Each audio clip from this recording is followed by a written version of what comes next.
Hi.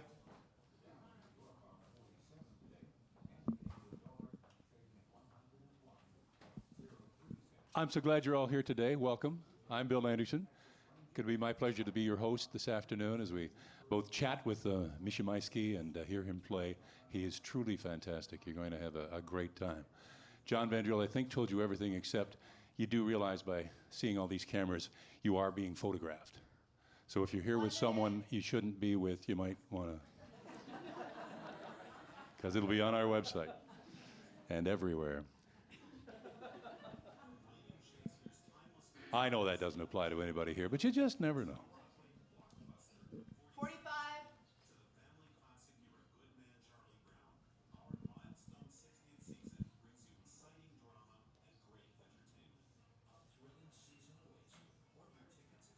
Seconds.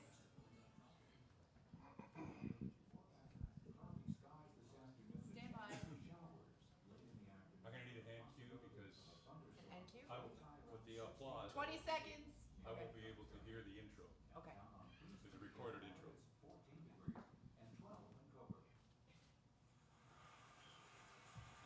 10, 9, 8, 7, 6, 5, 4, 3, 2, coupon.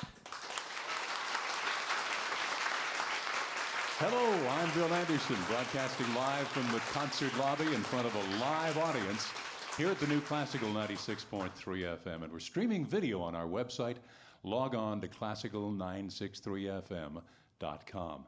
Well, today we present an international star cellist whose playing's been described as poetry combined with exquisite delicacy and brilliant technique. He also has some fascinating stories to tell us about his musical life. It is a great pleasure to welcome Mischa Maisky.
concert lobby at the new Classical 96.3 FM. Streaming video on our website, classical963fm.com.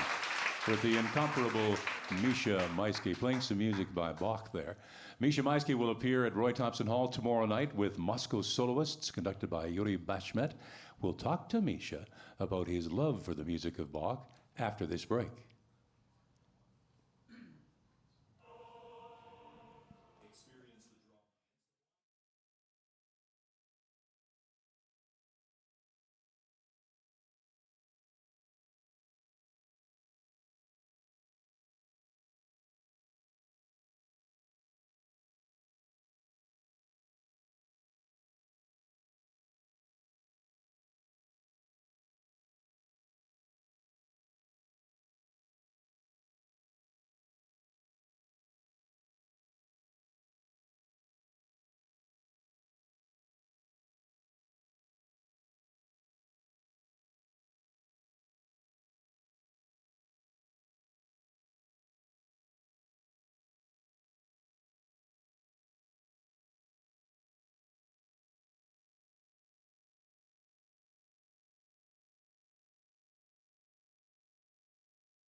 It is indeed a delight to have Mischa Maisky with us here live in the concert lobby.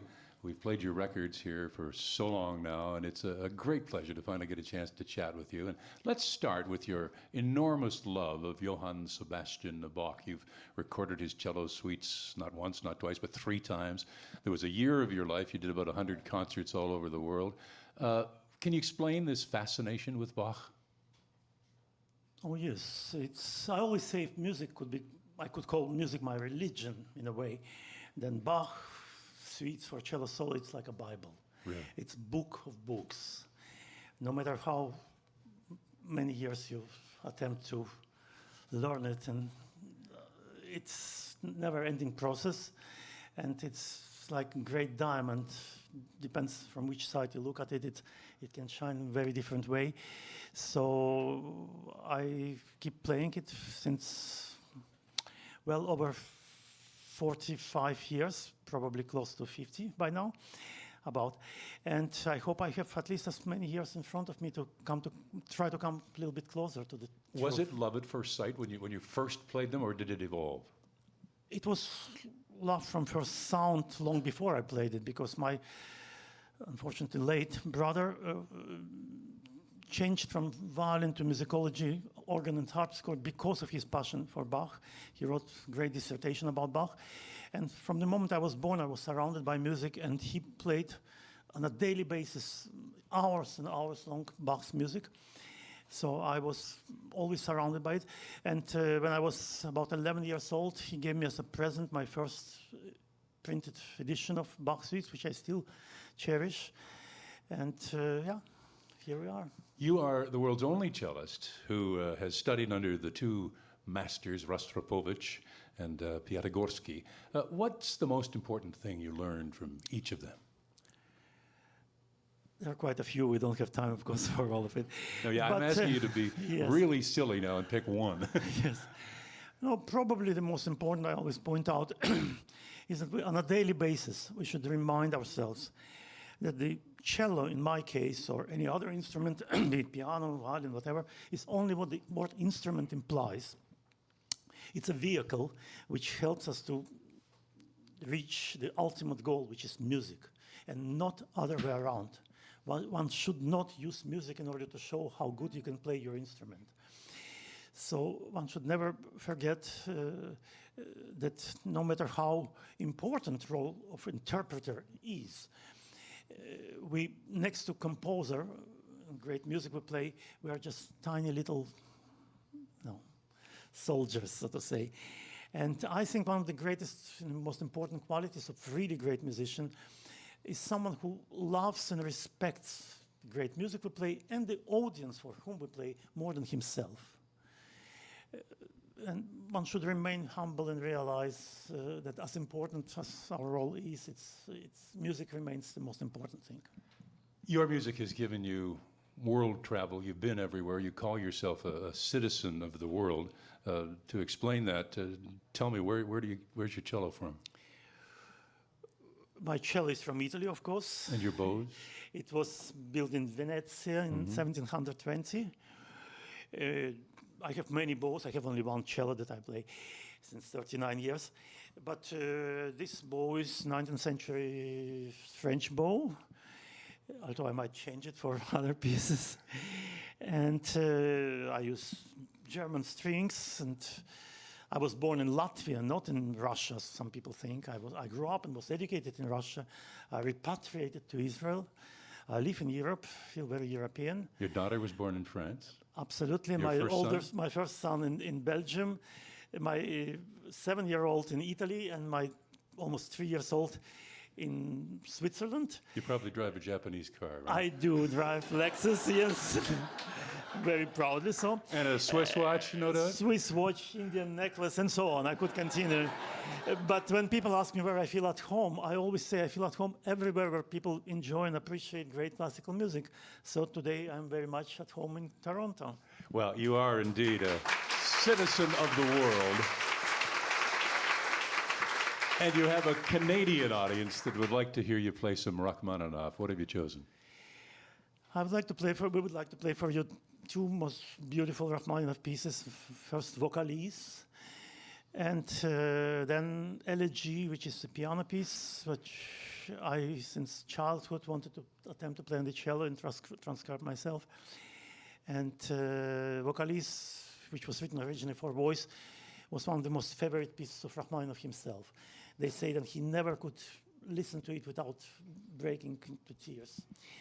So I hope you'll enjoy it. All right. Get into position while I remind folks that they're listening and watching to Mischa Maisky live in the concert lobby at the new Classical 96.3 FM, streaming video on the website, classical963fm.com. To accompany Mischa Maisky, Beatrice Boizon on piano.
Magnificent music, vocalese and elegy by Sergei Rachmaninoff, played so beautifully by our special guest, Mischa Maisky. Don't forget, Mischa will appear at Roy Thompson Hall with Moscow Soloists tomorrow night, a Show One production. There are a few tickets left, not many, so either call right now, 416-872-4255, or go on the web to roythompson.com. And stay tuned, because we'll be back in the concert lobby in just a moment with more with Mischa Maisky.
Our very special guest is Mischa Maisky, and I want to talk to you about a part of your life that certainly changed everything, and that's when you, at about the age of 22, were thrown into a Soviet labor camp. What's that story, and how did it change your life? Yes, I'm probably a very strange person because many people think I should be very bitter and about it. Actually, it's quite the opposite. I, in a very strange way, quite grateful for having had this experience, because even though I never finished Moscow Conservatory, never got diploma of Moscow Conservatory, I think I got much more complete life education by spending 18 months in shoveling cement instead of playing cello. What was your crime? Building communism, obviously unsuccessfully. And then spending 2 months in mental hospital in order to avoid military service. So for 2 years, I didn't even see my cello, much less play it. So when I came out from Soviet Union, I basically had to start everything from scratch, so I called it my second life. What was your crime, though? Why did they put you away for 18 months? If I would have a real crime, they would have put me away for much longer. That's what I mean. It wasn't much or anything. Yeah. No, my sister left with her family to Israel with official permission of the government, and they suspected that I will follow her sooner or later, but they realized I want to finish my education and get diploma of Moscow Conservatory with Rostropovich, which I couldn't do anywhere else, of course, at the time. And that's what made them really angry, and they tried to do everything in order not to let me have this diploma. But I was a very good student. I was prize winner of Tchaikovsky competition and favorite student of Rostropovich at the time, so they didn't have reason to get rid of me. They made my life difficult. I couldn't travel abroad. My concerts were canceled, but I was still studying. Well, there's a story about you trying to buy a tape recorder on the black market. Yeah, is that true or just trumped up? Yeah, that's just an excuse. It's a long story, but they could have arrested me for anything. It was very easy at the time. And just the fact that I got 18 months suspended sentence for whatever I was accused of. I was supposed to get between 3 and 8 years.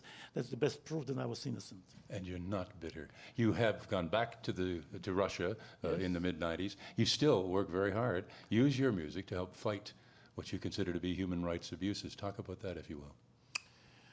I believe we, as musicians, along with being given great gift, we have great responsibility.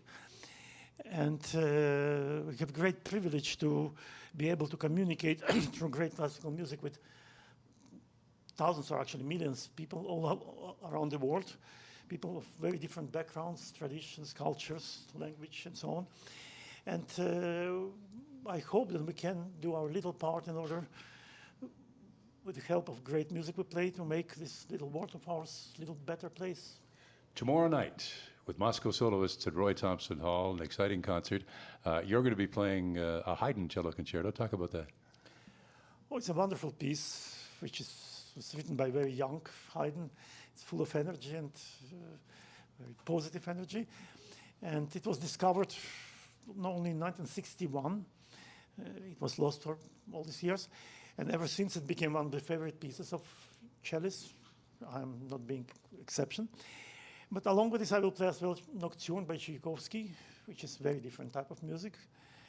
And I'm very happy to play with this wonderful orchestra, Moscow soloists, and great musician as Yuri Bashmin, who is an old friend of mine, here in Toronto after all these years, coming back. It's a pleasure to be here. It wasn't something we said that you stayed away 35 years, was it? I hope not. 34, actually. Oh, 34. Well, to be precise. But that's nothing. Well, we look forward to that concert. And again, I remind all of our listeners and viewers, you can go to roythompson.com, see if there are any tickets left. They're almost all gone. Or phone 416-872-4255. You have a new CD. It's called Y España, and there's a very special guest with you, a young woman you've known all her life. Yes.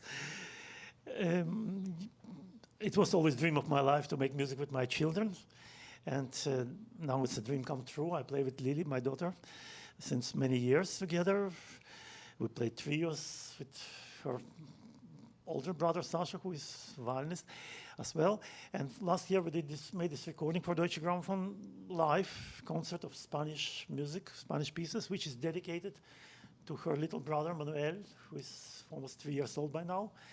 I did CD for each of my children, and now it's like full circle making this CD with my daughter.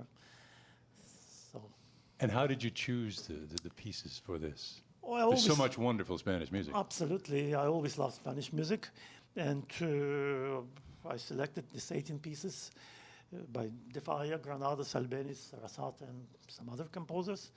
And we would like to play for you now the Catalan folk song, Song of the Birds, which was arranged for cello by great Pablo Casals. And then after this we'll play the Fire Dance of Manuel de Falla. All right. Mischa Maisky is live in the concert lobby here at the new Classical 96.3 FM. If you'll take up your spot, and Beatrice Saboizan is going to accompany as well. Once again, Mischa Maisky will be with Moscow Soloists tomorrow night at Roy Thompson Hall, 416-872-4255 or roythompson.com. Spanish dances.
Isn't it great being this close, huh? Up close and personal, live in our concert lobby at the new Classical 96.3 FM, in front of our studio audience, our viewers on the website, classical963fm.com, and our listeners on the radio. Mischa Maisky, my gratitude. Thank you so much. It's been a marvelous hour. Beatrice Boizan, what a young talent this lady is. She's been here before, and I'm sure she'll be coming back. Thanks to all of you for being here, for listening, for watching. I'm Bill Anderson. That's all for now, live from the concert lobby.